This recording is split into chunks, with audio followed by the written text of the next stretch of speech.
Vamos dar início agora ao painel Leis e Governo. Convido para fazer parte deste painel Marjorie Kaufmann, Caio Rocha, Jackson Brilhante e convido para a mediação Drisa Kern, advogada especialista em Direito Ambiental e Sustentabilidade e secretária da Comissão de Direito Ambiental na OAB do Rio Grande do Sul.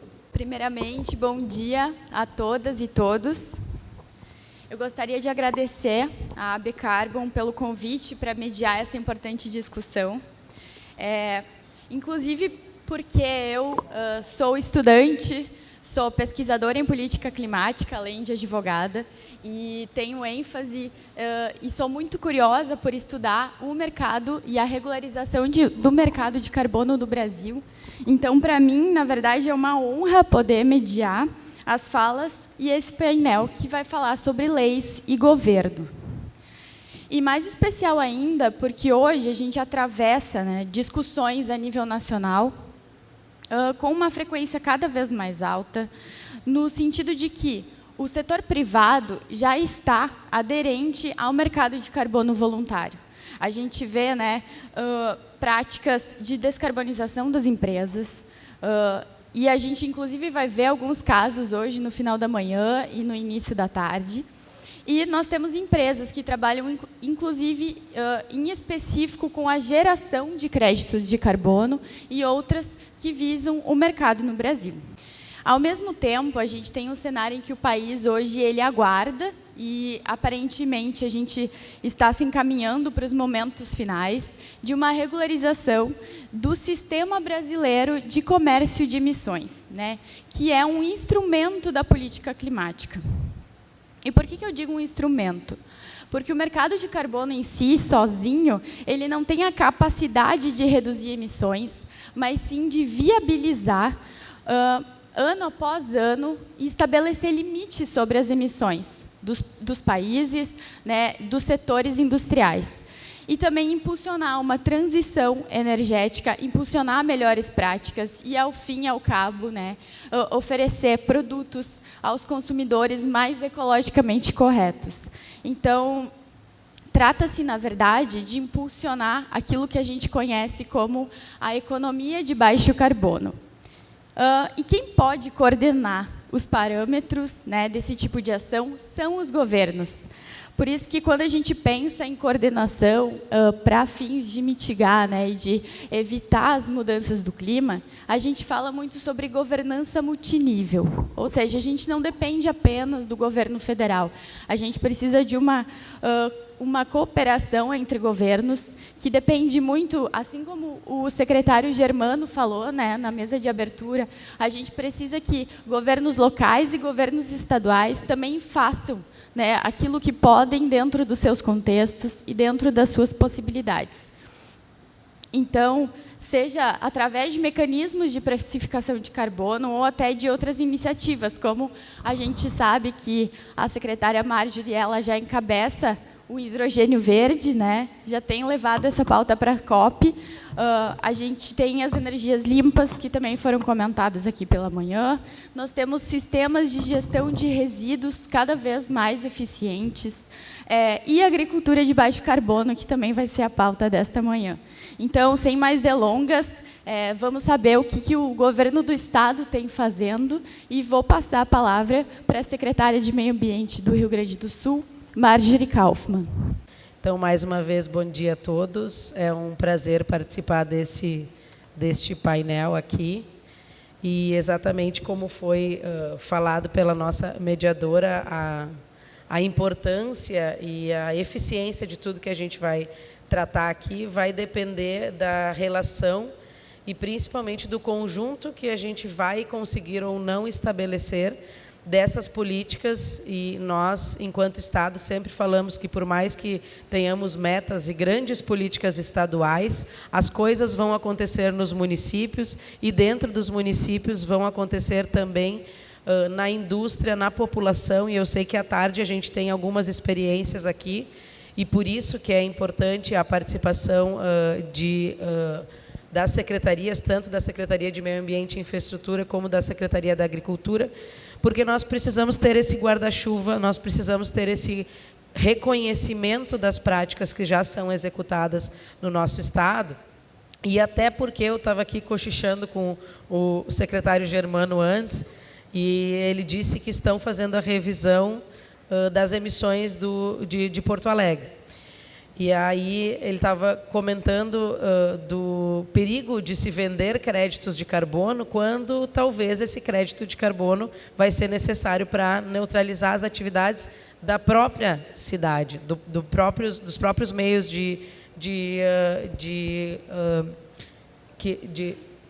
nos meios de deslocamento aqui, de transição de pessoas, que são os elementos que mais geram. E aí eu falei para ele, mas daí a gente poderia compensar com outros municípios, como os municípios de Alegrete, de Ulha Negra, que são gigantescos e que com certeza vão ter créditos que poderão compensar de municípios que tenham atividade urbana e industrial mais desenvolvida. Então, para isso, nós precisamos conectar tudo isso, e por isso que a Secretaria de Meio Ambiente e Infraestrutura tem uma estratégia governamental que não é só de compromissos que o Estado também aderiu, assim como Porto Alegre, da mitigação e minimização das emissões e dos efeitos das mudanças climáticas, mas, mais do que isso, um papel de ser uma base única e de pensar essa conexão entre as partes.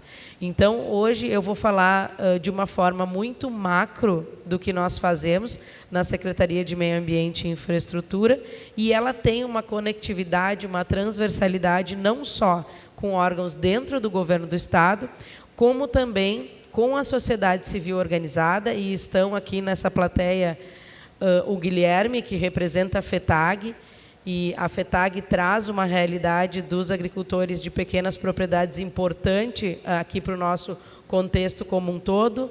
Temos também o Domingos, que representa a Farsul, está aqui na plenária. Então, o que o governo do Rio Grande do Sul quer construir é esse modelo conjunto, esse modelo de troca de experiências e também de números que sejam importantes e interessantes para que a gente possa projetar o nosso Estado e que possa contribuir fundamentalmente também com o Brasil, que também tem uma estratégia específica. Acredito que o Jackson vai apurar um pouco mais esses planos de descarbonização aí na esfera nacional. Pode passar. Então, dentro do mapa estratégico do governo do Estado do Rio Grande do Sul, as grandes pautas, os principais rumos aí que nós temos, divididos em 4, que são desse Estado próspero, do planejamento, da governança e da gestão, da sociedade inclusiva e de desenvolvimento econômico inovador. A pauta de meio ambiente e infraestrutura, tá bom. A pauta do meio ambiente e infraestrutura, ela está contida em diferentes níveis e dentro de secretarias. Mas esse mapa estratégico do governo, ele é desenhado em cima dos Objetivos de Desenvolvimento Sustentável da ONU. Então, ele traz tudo aquilo que eu mencionei na abertura da sustentabilidade no seu conceito máximo, onde não só o desenvolvimento, ou não só a questão social ou ambiental tem protagonismo. Os 3 elos, os 3 eixos, precisam ser divididos em múltiplos pilares, e esses pilares todos juntos, então, trazem essa questão de construção de um futuro que tenha o desenvolvimento sustentável, mas que agregue também na qualidade de vida das pessoas. Deu certo. Além disso, eu gostaria de aproveitar o espaço aqui para mencionar que dentro da Secretaria de Meio Ambiente e Infraestrutura, nós vamos trabalhar nessa gestão com 4 pilares bem definidos. O primeiro dele é do ponto de vista do saneamento, que hoje, além de ser um elemento importante de meio ambiente, é um elemento de infraestrutura, de saúde pública e que precisa de um ordenamento estadual, embora a titularidade seja municipal. É trabalho e exercício do Estado dar as diretrizes, dar as orientações necessárias. O outro pilar, a inovação ambiental. A inovação ambiental trata de um reconhecimento desses nossos ativos ambientais, e esses pilares também têm uma interligação entre si, porque a inovação ambiental vai fazer com que nós tenhamos o reconhecimento desses ativos, a valorização destes ativos e também das pessoas que preservam no privado e acabam beneficiando o coletivo, além da efetivação dos objetivos das áreas conservadas do Estado, como é o caso das unidades de conservação. O terceiro pilar é o pilar clima. Esse pilar abrange exatamente a temática que nós vamos trabalhar aqui, nossos compromissos ambientais neste viés, e ele traz desde a valorização daquelas atividades que reduzem as emissões ou que mitigam emissões de outros setores, até grandes momentos, como é o caso da necessária transição energética e do pensar de novas formas econômicas para o estado do Rio Grande do Sul. Então, o clima, de fato, ele ganhou uma proporção muito grande nos últimos anos em vários estados, países e nos municípios. Aqui no nosso estado não é uma secretaria específica, como é o caso de São Paulo, mas existe uma assessoria específica ligada ao gabinete, ao meu gabinete da secretária, dentro da Secretaria de Meio Ambiente e Infraestrutura, mas que faz a transversalidade com todos os outros entes do governo e também da sociedade civil. E, por último, não menos importante, o pilar da comunicação, que é por onde nós entendemos que vai haver a educação ambiental, o fortalecimento das culturas e, principalmente, a divulgação da importância das políticas públicas de meio ambiente. Aqui também ressalto que uma missão da Secretaria de Meio Ambiente e Infraestrutura nos próximos anos vai ser fazer com que a população gaúcha entenda que as políticas públicas de meio ambiente são infinitamente mais importantes do que os atos de comando e controle.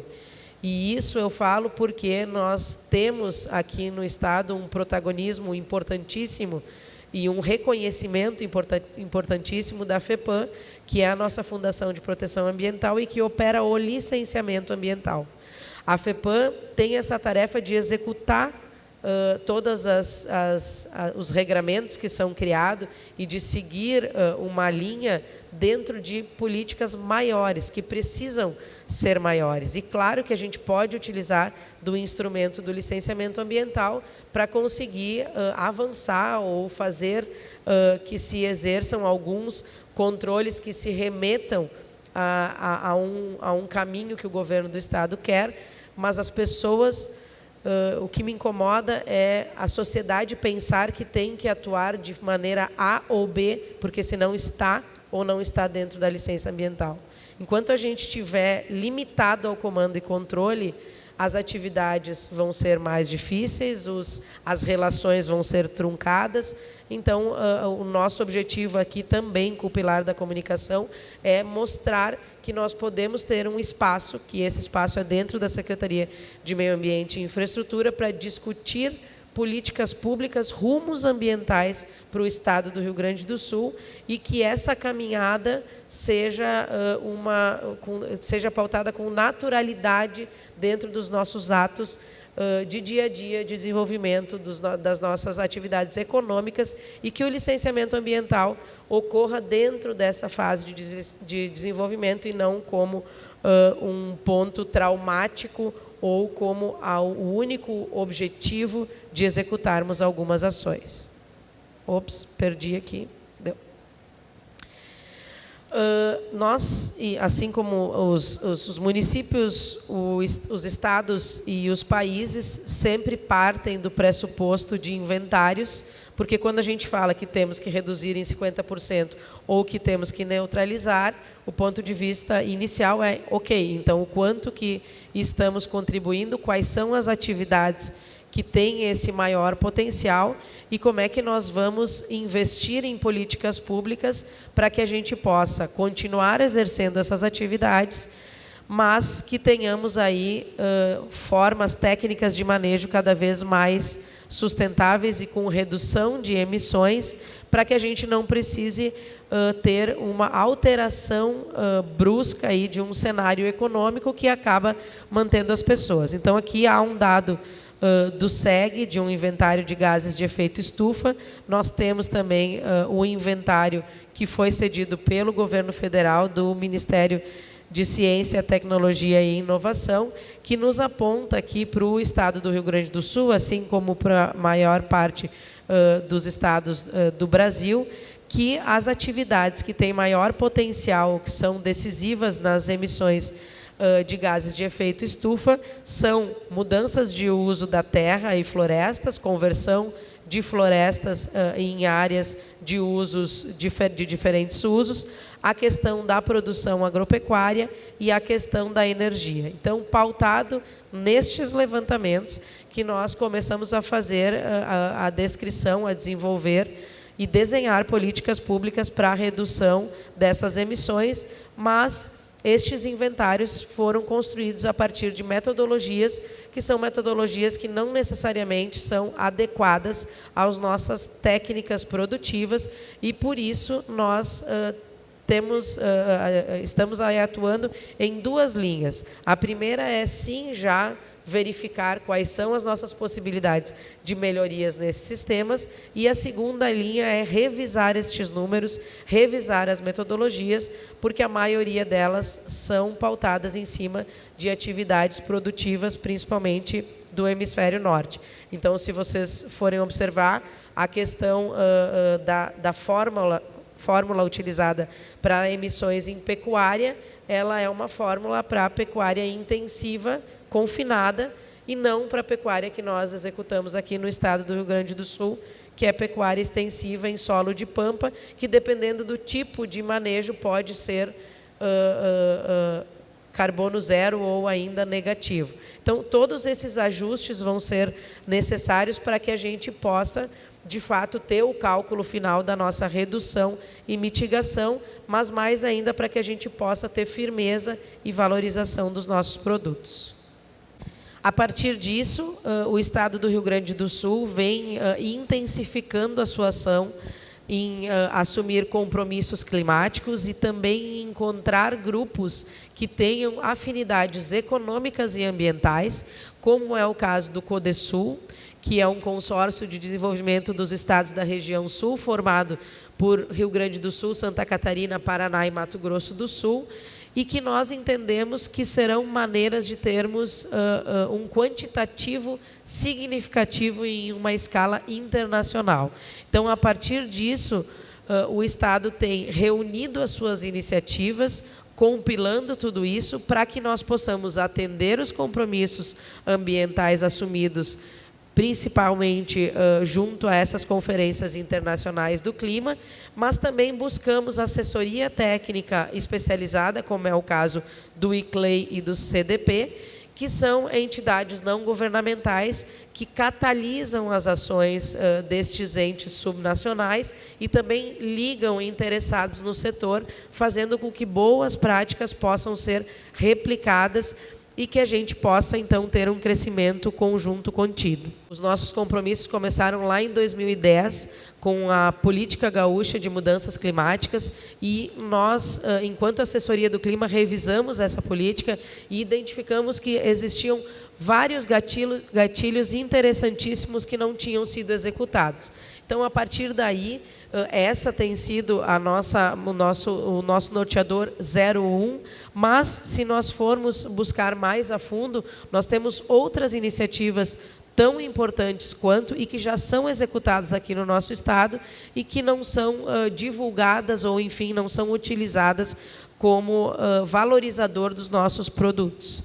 Como em 2013, o decreto que institui o primeiro Plano ABC do Rio Grande do Sul, e que o Jackson, eu não vou dar spoiler aqui, eu vou deixar para ele falar do Plano ABC, mas que hoje é uma das alternativas viáveis para que se possa ter produção agrícola e pecuária sustentável dentro dos preceitos que se quer atingir com a questão de mitigação e adaptação de mudanças climáticas. Então, há 10 anos atrás, a gente já tinha instituído por decreto, o que significa que a gente já praticava há muito tempo essas boas práticas com objetivos diferentes, e não só da redução de emissão de carbono, mas também da eficiência do solo.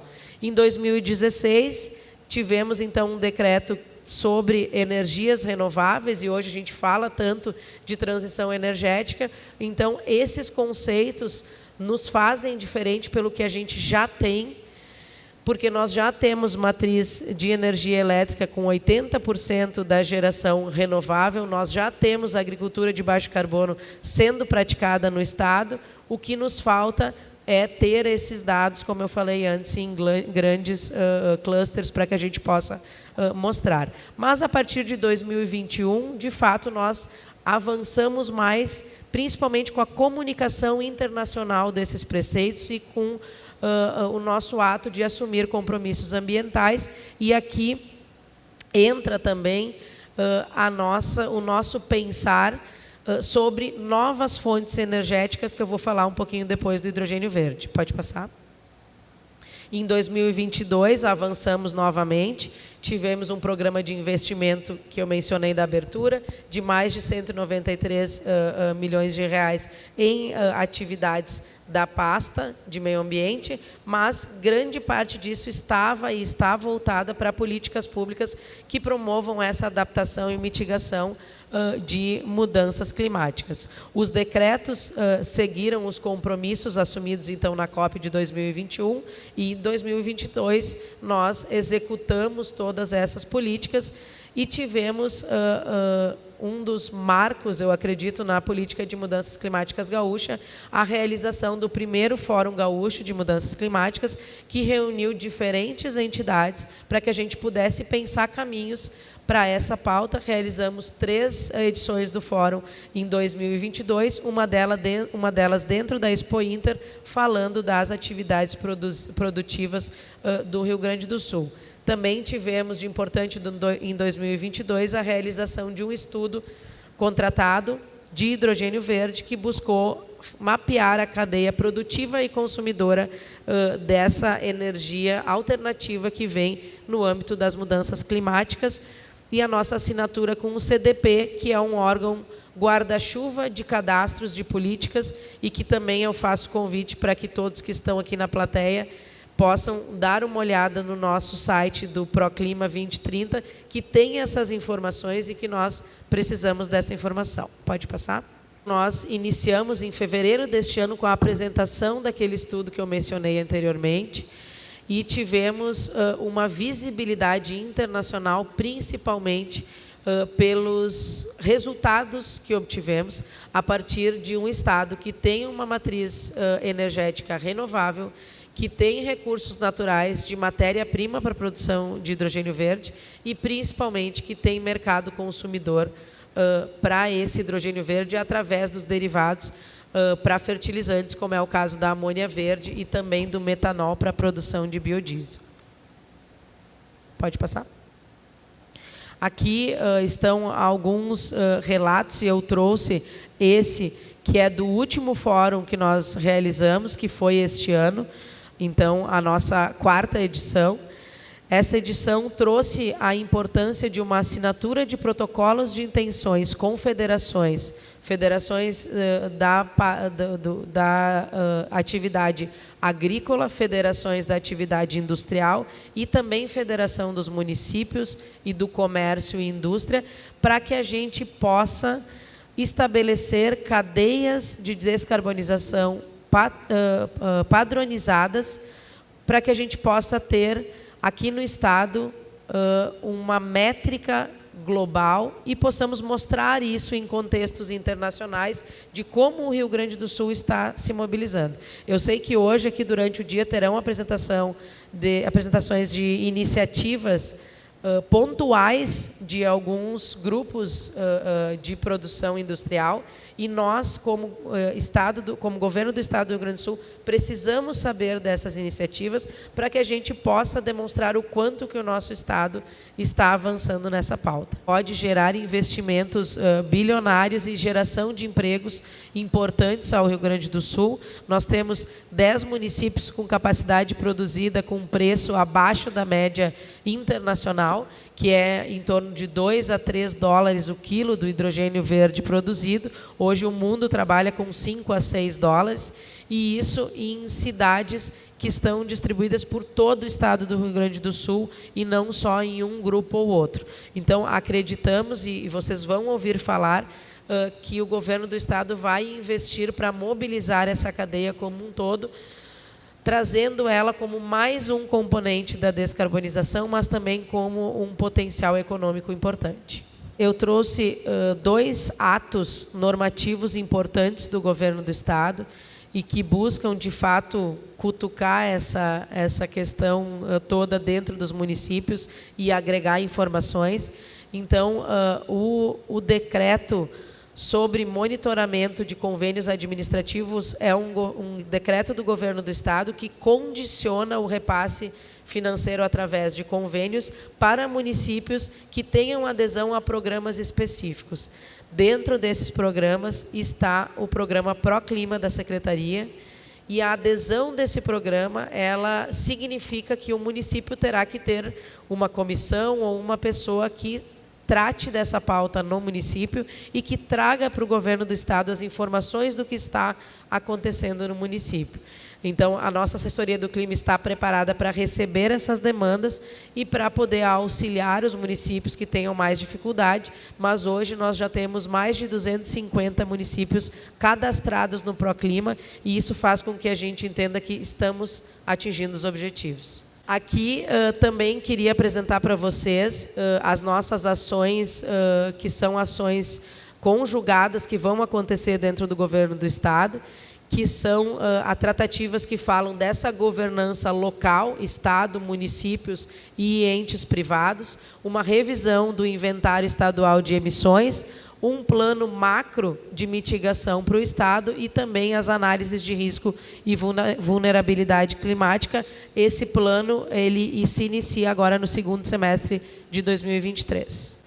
E outras ações que nós apresentamos no South Summit, como alguns softwares que medem as emissões de aterros sanitários, como é o caso do Estima-Gás, o AgriGooders, que é uma moeda quase como o PSA, que valoriza boas práticas agrícolas e torna rentáveis essas práticas em moedas que podem ser comercializadas dentro de mercados agrícolas. O Roadmap climático, que é o que nós vamos produzir a partir deste cadastro dos municípios, em que estágio os municípios estão com ações de mudanças climáticas, porque nós sabemos que tem municípios como Porto Alegre muito avançados e tem outros que desconhecem a pauta, então também acontecerá. E aqui as nossas próximas participações, que serão na Semana do Clima de Nova York e na COP de Dubai. Então, nestes 2 ambientes, nós faremos a apresentação do que o Estado tem através de um conjunto de ações também com o Codesul. Apresentaremos os sistemas produtivos do Rio Grande do Sul e principalmente a sustentabilidade desses sistemas produtivos com as suas cadeias de descarbonização, nosso avanço de plano ABC e também a transição energética. Então, o Estado estará representado e convida a todos que queiram integrar a comitiva para poder mostrar iniciativas nesses 2 eventos principais. E tudo isso que nós estamos fazendo nos colocou, então, em um roadmap brasileiro como um dos 10 estados que mais tem ações em adaptação ou mitigação de mudanças climáticas dentro do âmbito do Brasil como um todo. Muito obrigada. Eu deixei aqui um QR Code que vai levar direto lá para a nossa página e que vai ter estes e outros projetos relativos a essa governança de mudanças climáticas que o Rio Grande do Sul está promovendo. Muito obrigada, Marjorie, pela tua fala. Eu acho que o mais interessante é ver a clareza com que a Secretaria de Meio Ambiente tem as suas metas, os seus números, né, os seus objetivos estabelecidos, né, e também que vai além do mecanismo de comando e controle para pensar políticas, ações inovadoras, e através, inclusive, de articulação com organizações e instituições internacionais de grande relevância na matéria. Então, vamos expandir um pouco as fronteiras da nossa discussão aqui e conversar com o coordenador do ICA Mercosul, senhor Caio Rocha. Eu passo já a palavra para o senhor. O tema de políticas públicas para a questão da sustentabilidade, na questão do carbono, enfim, o que nós estamos fazendo do ponto de legislação. Eu preparei aqui uma apresentação de mudanças climáticas e o nosso futuro, mas eu estou achando mais interessante, secretária Jackson, e a nossa mediadora aqui, e o nosso público. Eu estou achando mais interessante a gente dar alguns pontos para servir depois para um diálogo, para um debate. Nesta área, eu garanto, com certeza, que ninguém responde tudo. Este é um processo novo, que está se levando adiante, dentro de um processo que nós estamos saindo dos Itamaratis, dos Ministérios das Relações Exteriores, que trataram isso até agora, e indo para os Ministérios do Meio Ambiente, para os Ministérios da Agricultura, para as Secretarias de Meio Ambiente, para as Secretarias de Agricultura, do ponto de vista de operacionalização. Então, do ponto de vista de regramento, o Brasil, não é o secretário Domingos Velho que está ali, está ali conosco. O Brasil é um grande protagonista nessa área. Eu acho que se comete com o nosso país muitas injustiças com relação à preservação ambiental. Nós temos 80% da biodiversidade do mundo está nas nossas áreas indígenas. 17% de toda a questão do carbono florestal está aqui no Brasil. E um código florestal que, para mim, é uma legislação que eu não conheço a nível mundial, outra, que faz a preservação em 80% na Amazônia. Claro, se há problema, tem que multar, tem outras questões, mas a lei determina 80% na Amazônia tem que ser preservada, aqui no Rio Grande do Sul, 20% tem que ser preservado. Quem é que paga isto? Quem paga isso é o produtor. Essa é uma legislação, mas quem paga é o produtor. Então, nós aqui não temos um mercado de carbono regulado. Nós hoje trabalhamos com o mercado voluntário, que foi falado aqui várias vezes. Ou seja, se tem uma emissão de uma indústria lá na União Europeia, ela tem uma lei lá que determina que ela faça a compensação. Mas tem 3% de área florestal na União Europeia. Eles vão compensar onde? Aqui nas Américas. Então, compram esse carbono que está certificado, que tem rastreabilidade, que está dentro de todo esse processo, na América. Lá, na Europa, eles pagam, no crédito de carbono, $100 a tonelada, ou seja, uma tonelada que tu faz um trabalho para evitar a emissão dessa tonelada, $100. Quando a gente participou daquele projeto de emissões, foi $6 a tonelada que foi vendido. Hoje, eu diria que nós estamos aí com um mercado de $12 a $15 a tonelada para nós, aqui na questão das Américas. E depois, eu acho que a questão da legislação, ela é para organizar, para monitorar, para incentivar, com taxas menores, com com ações, como foi falado aqui na prefeitura, com uma legislação que faça para isso, como foi falado aqui nas políticas do governo do Estado. Agora, é uma ideia, é uma coisa que penso que nós só vamos andar nesse processo da sustentabilidade com financiamento. Tem muito dinheiro dos bancos internacionais, trabalho muito com os bancos internacionais, BID, Banco Mundial, Funplata, que agora eu não sei como é que está o Funplata com os financiamentos, está meio parado, mas o próprio BRDE, tem que é nosso aqui, tem financiamentos fantásticos. Eu me lembro que com a Agência Francesa de Desenvolvimento, nós trabalhamos com o BRDE na questão dos pastizales aqui na região sul, com 2 milhões de dólares. E esse sim foi a fundo perdido.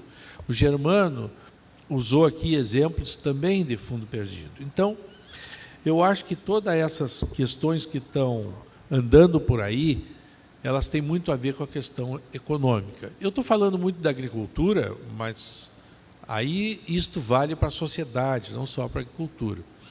Você sabe que nós temos 30 milhões de hectares no Brasil de terras degradadas. O que é terra degradada? É uma terra mal cultivada, mal aproveitada. E no plantio direto, nós temos 10 milhões de hectares no plantio direto, que é uma boa prática sustentável, entre outras práticas, né? Só para comparar. Então, o governo brasileiro agora fez uma diretriz que quer ir para essas áreas degradadas, quer trabalhar nessas áreas degradadas, para poder diminuir essas emissões. Em 5 anos, no Rio Grande do Sul, nós tivemos 3 estiagens. 3, em locais diferentes, mas 3. A questão das estiagens, se nós olhar a questão da mudança do clima, e clima não é de um dia para o outro, são análises de 20 anos, nós estamos aumentando a questão das chuvas mais intensas ou das secas mais intensas. Talvez os nossos 1.700 milímetros de média, ele pode ocorrer ou aumentar. Mas o que aconteceu? Ele se desregulou do processo. Então, os que são mais velhos já viram que está desregulado a própria questão do nosso clima. Esta é uma ação para a nossa vida. Lá no Caribe, ampliou o número de furacões. As ondas de calor hoje que tem na África são terríveis, com perdas no setor agrícola. E nós falamos tanto na questão da segurança alimentar, de uma produção cada vez mais limpa, de uma ação mais forte no setor para a gente comer mais saudável. Agora, se nós não agirmos nas mudanças climáticas, nós não vamos a lugar nenhum.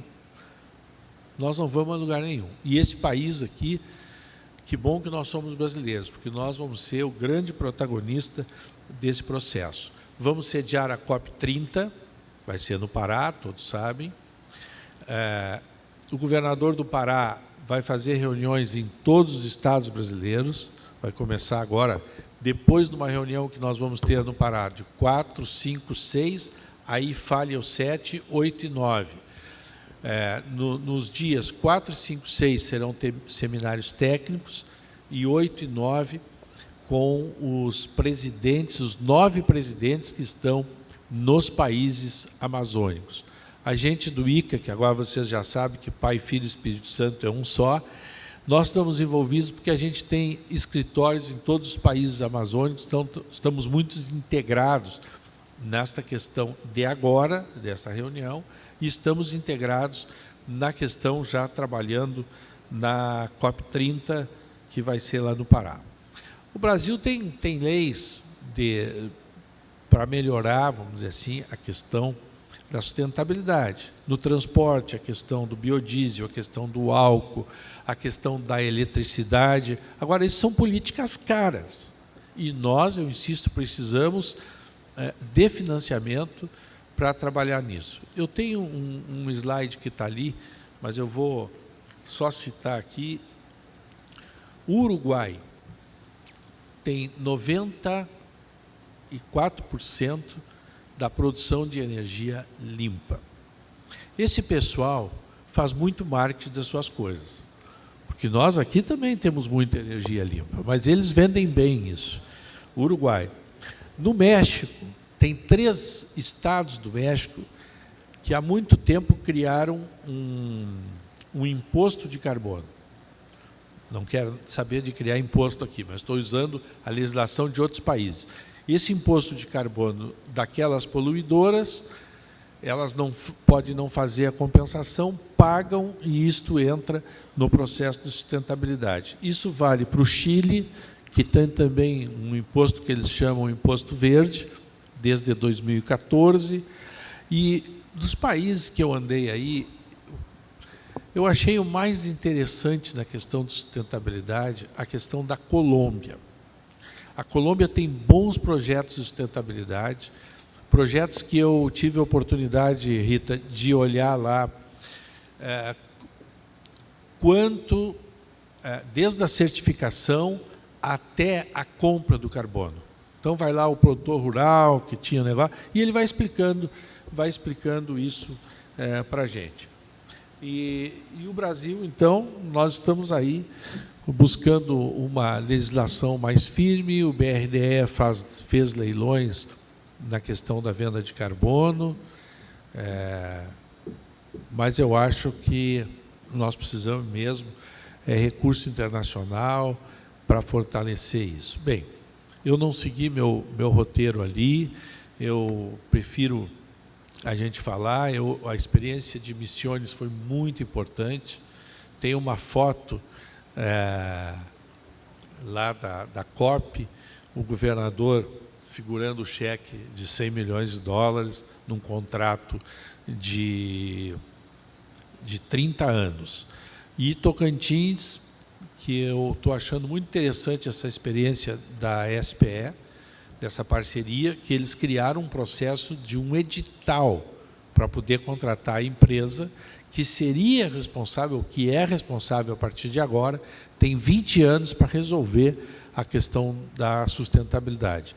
Eu acho que não tem sustentabilidade zero, porque a ação humana sempre vai ter alguma coisa, mas será um grande passo e um grande exemplo que nós vamos ter, assim como aqui a Prefeitura de Porto Alegre, que fala de um plano de ação que tem. Bom, eu paro por aqui, que eu já vi que o meu tempo já se esgotou, me coloco à disposição.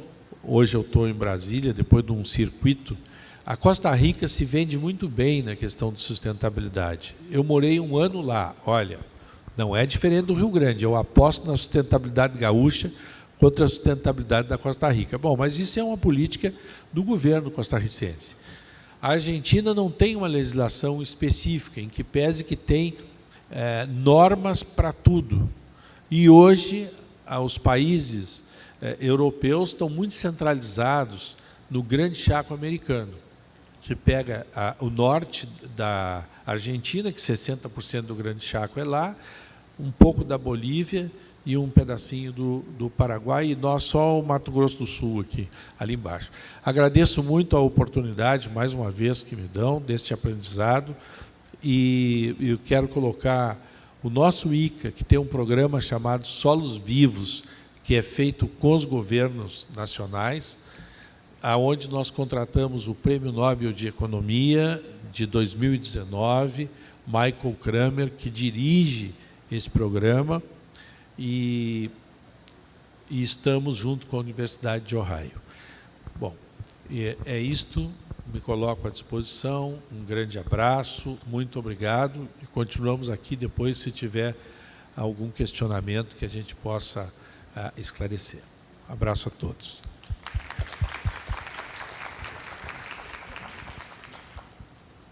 Muito obrigada, Caio. Eu acho que tu mencionaste um ponto muito relevante para nós aqui do estado do Rio Grande do Sul, que é a consequência da estiagem, né? No meio de que está com cada vez mais frequência, trazendo prejuízos econômicos para o estado do Rio Grande do Sul, né? Que tem, como a gente viu na fala anterior da Marjorie, uma relevância muito grande para o estado, inclusive dentro do inventário de gases que foi feito, né? O agro é responsável por 46% das emissões, e isso também demonstra a importância, né, a relevância da gente falar em agricultura de baixo carbono. Por isso, eu já vou passar a palavra para o coordenador do Comitê Gestor Estadual do Plano ABC, que é o Plano de Agricultura de Baixo Carbono do Rio Grande do Sul. É um prazer tê-lo aqui e a palavra está contigo. Primeiramente, gostaria de agradecer a Rita, em nome do secretário Giovanni Feltz, que, em função de agenda, não pôde participar deste evento, e estamos aqui representando ele, né? E, né, meu nome é Jacques, para quem não me conhece, sou engenheiro florestal, tenho toda a minha formação de pós-graduação voltada à parte de avaliação de carbono em sistemas florestais, né? E além de ser coordenador do Comitê Gestor do Plano de Agricultura de Baixa Emissão de Carbono do Rio Grande do Sul, eu sou uma pessoa muito apaixonada pelo tema, né, agricultura de baixa emissão de carbono. Até recentemente terminei meu pós-doutorado na área de bioinsumos, né, que é uma das tecnologias da agricultura de baixa emissão de carbono. E a ideia, no âmbito da agricultura, a gente aprofundar um pouco, né, falar um pouco de como nasceu a agricultura de baixa emissão de carbono, e que é uma prática que muitos produtores, né, já vêm adotando há muito tempo, né? Não é nada novo, é algo, né, que não é nada muito novo, né? Por exemplo, ano passado o sistema plantio direto comemorou 50 anos, né? Então, e o Rio Grande do Sul, juntamente com o Paraná, foi um dos primeiros estados a adotar esse tipo de sistema, né? Um sistema que promove sequestro de carbono, né, quando bem adotado. Então, enfim, como é que começou o Plano ABC, né, o Plano de Agricultura de Baixa Emissão de Carbono? Surgiu lá em 2009, quando o Brasil assumiu o compromisso voluntário lá na COP15 em Copenhague de redução das emissões nos diferentes setores da economia, né, e dentre eles a agropecuária, né. Então, a partir daquele momento, o Brasil lançou o Plano ABC, composto por 6 tecnologias mitigadoras, né, tecnologias essas reconhecidas por toda a comunidade internacional, para a redução das emissões. Então, numa primeira fase, o Plano ABC, né, foi dividido, hoje a gente está na segunda fase, na primeira fase, tinha como meta nacional a expansão de cerca de 30 milhões de hectares em todo o Brasil. E esse plano foi um sucesso que superou em muito essa meta. Então, num período de 10 anos, atingiu cerca de 50 milhões de hectares, né, com práticas de produção sustentável. E, a partir daí, desse sucesso, lançou-se, em 2020, uma segunda etapa, o Plano ABC+. Além daquelas outras 6 tecnologias reconhecidas como mitigadoras, foram incluídas mais outras 2, que é os sistemas irrigados e a terminação intensiva, né? Então, esse plano, essa sua segunda etapa, ele tem como meta a ampliação de 72 milhões de hectares, né? Então, o Brasil vai ter essa meta e cada estado, né, o Ministério da Agricultura convocou as secretarias da agricultura do estado para tentar coordenar os planos estaduais. E nós, no Rio Grande do Sul, a Secretaria da Agricultura do estado, né, coordena esse processo, mas faz parte também outras secretarias, federações, está aí o Guilherme e o Domingos da FETAG e Farsul, né, que nos auxiliaram na construção desse plano estadual, que é o Plano de Agricultura de Baixa Emissão de Carbono do Rio Grande do Sul. Então, o objetivo desse plano, né, é um plano que promove a adaptação à mudança do clima, controle das emissões de gás de efeito estufa no setor agropecuário do estado do Rio Grande do Sul, com aumento da eficiência. O que significa isso, aumento da eficiência? É o produzir mais, gastando menos, que o custo pesa bastante no produtor, e com menor impacto ambiental, né? Então, todos esses sistemas também, além de reduzir emissões, traz um aspecto muito importante, que é a resiliência. O próprio Caio Rocha comentou, em 5 anos, a gente tem a terceira estiagem consecutiva.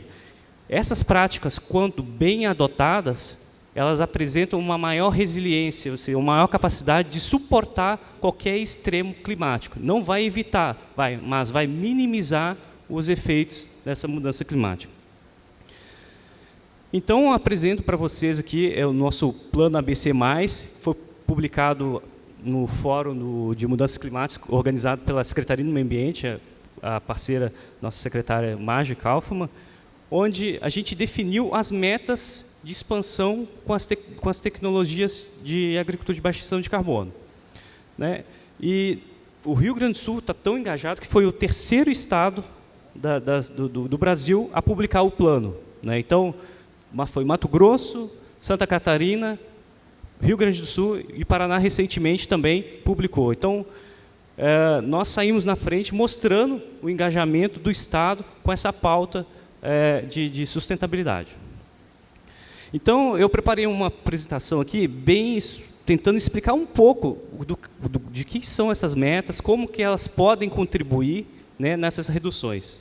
Bom, das 8 tecnologias que nós comentamos ali, que compõem o plano de agricultura de baixa emissão de carbono, nós temos o sistema plantio direto, né, que é uma prática adotada por vários produtores do estado, né, mas, quando bem adotada, ela promove o sequestro de carbono. Nós temos 3 premissas para um sistema plantio direto que promove o sequestro de carbono. É o revolvimento mínimo restrito na linha de plantio, a manutenção da cobertura permanente do solo, seja com palha ou planta viva, que são as plantas, as raízes que vão aportar carbono no sistema, aportar carbono no solo. E a terceira prática é a rotação de culturas, né? Então, revolver apenas na linha, manter o solo permanente coberto e fazer a rotação de culturas são práticas que resultam no aumento de carbono, que é o principal indicador que vai fazer com que o solo também vai conseguir cumprir as principais funções dele, que é disponibilizar nutrientes, armazenar e disponibilizar água para as plantas. E isso vai trazer, ao mesmo tempo, maior produtividade para o produtor. Então, sequestrar carbono no sistema plantio direto também resulta em aumento de produtividade. E também traz uma maior resiliência às variações climáticas. Uma segunda tecnologia que compõe o plano de agricultura de baixa emissão de carbono é os bioinsumos, que nada mais são que micro-organismos capazes de retirar, né, o nitrogênio. Nossa atmosfera é rica em nitrogênio, só que ele está numa forma indisponível. Várias bactérias têm essa capacidade de retirar esse nitrogênio da atmosfera e disponibilizar isso para a planta. E assim a gente evita, né, o uso de fertilizantes nitrogenados que, quando aplicados, resultam na perda de um gás com capacidade de aquecimento global 300 vezes mais do que CO2, que é o óxido nitroso. Então, a gente pode evitar emissões, né, com a adoção desse tipo de prática.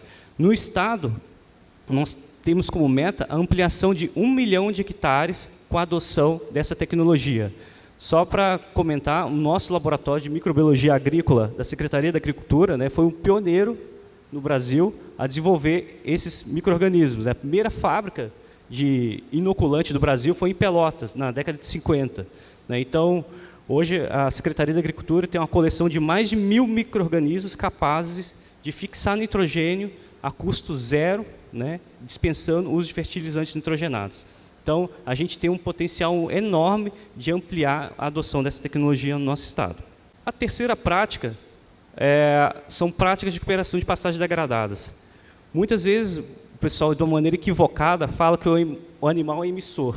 E, na verdade, não é bem assim, né? A gente não pode analisar o componente animal de maneira isolada. Ele está num ambiente de pastagem, um solo que sequestra carbono. O grande reservatório de carbono no planeta é o solo. Então, na hora que a gente for fazer o balanço, a gente não pode considerar simplesmente os animais. A gente tem que fazer o balanço do sistema como um todo, considerar o estoque de carbono que está armazenado no solo. E aí sim, a gente vai ver que o balanço sempre vai ser negativo. E o que faz com que a gente emite gases é o mau manejo. A gente tem no lado esquerdo aí, vocês podem ver, um pasto bem rapado, provavelmente com cargas elevadas de animais, e isso resulta em perda de produtividade, ou seja, o produtor não vai conseguir ganhar peso nesses animais, e ao mesmo tempo também traz prejuízo do ponto de vista de prejuízo ambiental. Por outro lado, se a gente faz um ajuste adequado de animais na área, fazendo um melhoramento de campo nativo, reduzindo algumas invasoras, como capim-anone, nós favorecemos um maior sequestro de carbono, né? Então, com essa meta no Estado, nós temos a pretensão de ampliar 1,43 milhões de hectares, né, no nosso Estado, e para acontecer isso, a gente precisa de vários programas e ações, e a gente conta, né, a Secretaria do Meio Ambiente tem o programa Campos do Sul, que traz muito bem essa ideia, né, de melhorar, não só conservar, mas também trazer esse ganho ambiental de promover o sequestro de carbono. Uma outra tecnologia é a terminação intensiva, que nada mais é reduzir o tempo de abate dos animais. Animais mais jovens tendem a emitir menos metano. Só para vocês terem uma ideia, a gente já pegou os dados do nosso sistema de defesa agropecuária e a gente comparou em 10 anos, houve redução do tempo de abate de animais cerca de 10% da idade do abate, né? Ou seja, passou-se para uma mesma quantidade de animais abatidos, foram abatidos mais animais das categorias mais jovens, ao invés de categorias mais velhas, onde emite mais metano. Então, para o nosso plano estadual, nós vamos contribuir até 2030 com a redução, ampliação de 200 mil bovinos em terminação intensiva, ou seja, abatidos em categorias mais jovens. Uma outra tecnologia são os sistemas de integração, que, na verdade, eles têm algumas variações, onde a gente pode ter o consórcio da pastagem da pecuária com a floresta, lavoura, floresta, lavoura, pecuária e lavoura, pecuária, floresta, né? E, além desses, a gente tem os sistemas agroflorestais. Então, quando a gente fala de sistemas de integração, o Rio Grande do Sul é referência nacional, né? Nós temos hoje cerca de 2,2 milhões de hectares em sistemas integrados. Isso representa cerca de 14% da área nacional, que no Brasil hoje tem 17 milhões de hectares.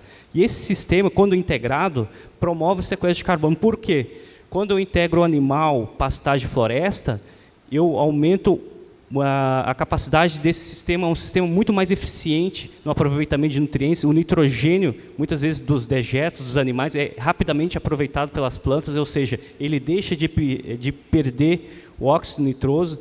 Então, isso traz ganhos bem importantes para nós. E, ao mesmo tempo, também, o componente florestal é um grande captador de carbono, né? As florestas são essenciais nesse sistema, né? Tanto para sequestrar carbono, mas também a gente fez uma gira em janeiro, em plena estiagem, visitando alguns sistemas silvopastoris, que é a pecuária floresta, e nós observamos que muitos produtores que adotavam esse sistema conseguiram ter uma maior resiliência na seca, né, comparado, por exemplo, com produtores que só tinham campo sem floresta. Ou seja, além de trazer esse potencial de sequestrar carbono, traz também uma capacidade de adaptação às mudanças climáticas. Como meta dessa tecnologia, nós temos a ampliação de 1 milhão de hectares, né, ou seja, 10% da meta nacional. E uma outra tecnologia que nós temos são as florestas plantadas. Talvez essa seja a principal tecnologia capaz de reter mais carbono, né?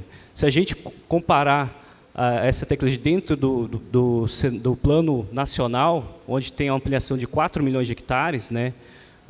No plano nacional, nós temos a mitigação de 1,1 bilhão de toneladas, com as 8 tecnologias. Só as florestas plantadas, isso já é 50%. Meio bilhão quem está na conta das florestas plantadas, né? Devido à grande capacidade o elevado porte de raízes, do tronco, das folhas. Então, essa tecnologia para o Estado é extremamente importante a gente incentivar, né, não só para suprir matéria-prima para as cadeias de produtiva florestal, mas também no compromisso de reduzir as emissões. Então, para o nosso Estado, nós temos a meta aí de ampliar com essa tecnologia 322 mil hectares. As florestas plantadas são acácia, eucalipto, pinos, entre as oliveiras, nogueira, pecã, dentre outras componentes arbóreos. Então, essa meta nossa, até 2030, representa 322 mil hectares e representa cerca de 8% da meta nacional. E a outra tecnologia que nós temos aí são os sistemas irrigados, a tecnologia que foi incluída nova no nosso no novo plano ABC+, né? Então nós temos a meta de ampliar 216 mil hectares, né? 7% da meta nacional. Por que essa tecnologia foi incluída, né? Porque sistemas irrigados produzem mais, maior produtividade, mas também traz mais raízes essas que vão aumentar carbono no solo. Então, trazendo também um componente de adaptação, né? Sequestra carbono e também faz com que a gente tenha uma maior resiliência de suportar secas, como nós tivemos recentemente nos últimos 3 anos. Então, vejam bem a importância não só da questão da seca, mas também como componente de redução de emissões. E para finalizar, a última tecnologia é o manejo de resíduos da produção animal. Então, muitas vezes, nosso estado possui rebanhos enormes, tanto de confinamentos, suínos, e muitas vezes esses confinamentos geram os dejetos, né? E acaba sendo, muitas vezes, não sendo aproveitados da maneira adequada. Ou seja, se ele está disposto em qualquer lugar, aquele resíduo vai virar metano e vai ser perdido, vai estar contribuindo para o aquecimento global. Então, por que não a gente fazer um manejo adequado, concentrar esses resíduos em biodigestores? Aí eu volto novamente para a Secretaria do Meio Ambiente, que tem programas lá, né, o programa de biodigestores, que incentiva isso, né, de aproveitar esses resíduos para gerar energia e também gerar o biofertilizante, né? Então, isso traz, do ponto de vista econômico, uma redução de custo em fertilizantes, né, nitrogenados e fosfatados para o produtor.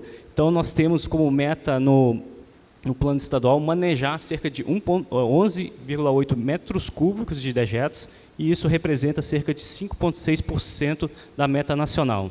Bom, então, com a adoção dessas 8 tecnologias, nós pretendemos expandir cerca de 4,6 bilhões de hectares com agricultura de baixa emissão de carbono no nosso estado, né? Então, essa expansão vai nos trazer um impacto na redução de 75 milhões de toneladas de CO2, equivalente com a adoção dessas práticas. Então, vejam bem, todas essas práticas, muitos produtores já fazem, e a gente precisa não só auxiliar o Plano Nacional de Agricultura de Baixa Emissão de Carbono, mas também, como a secretária falou, mostrar isso para a comunidade internacional, a sociedade que compra os nossos produtos, que nós adotamos práticas sustentáveis, que também são passíveis de agregar mais valor no sistema de produção, produtos diferenciados, de baixa emissão de carbono, que certamente vai trazer mais rentabilidade para o produtor rural. De uma maneira bem resumida, preparei essa apresentação e a gente vai ficar à disposição aí para quem tiver algum questionamento, pergunta, né, tirar alguma dúvida.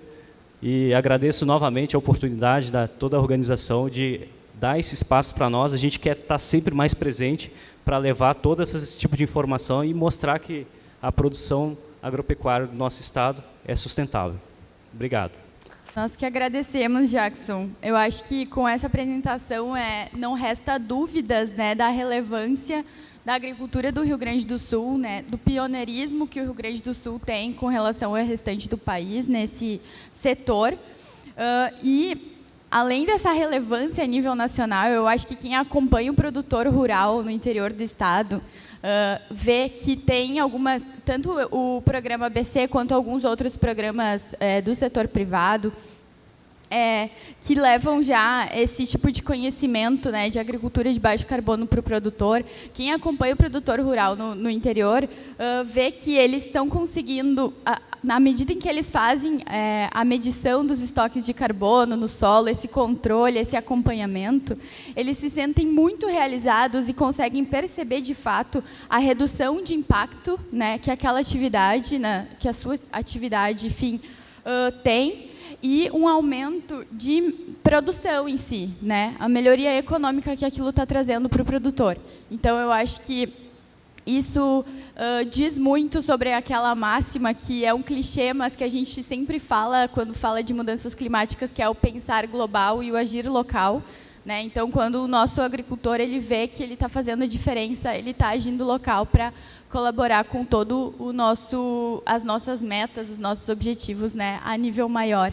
Então, eu fico muito feliz com as falas de vocês, com certeza. Quero só complementar a apresentação do Jackson. Vocês viram que tem muita transversalidade entre as nossas políticas aqui das secretarias. O Jackson colocou ali a mitigação de 75 milhões de toneladas de CO2 equivalente até 2030.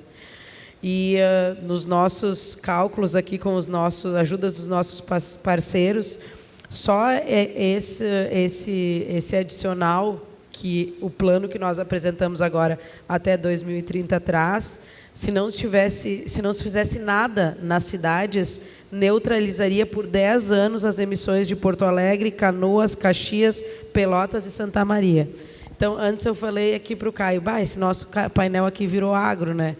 Mas o que acontece? Enquanto Estado, nós precisamos ter esse olhar macro e saber que a gente vai ter e quer continuar produzindo. Vamos ter que continuar desenvolvendo. Temos aí polos industriais, metalmecânicos fantásticos aqui no Rio Grande do Sul, só que a gente precisa ter esse olhar do todo para saber aonde que a gente vai fazer esse balanço.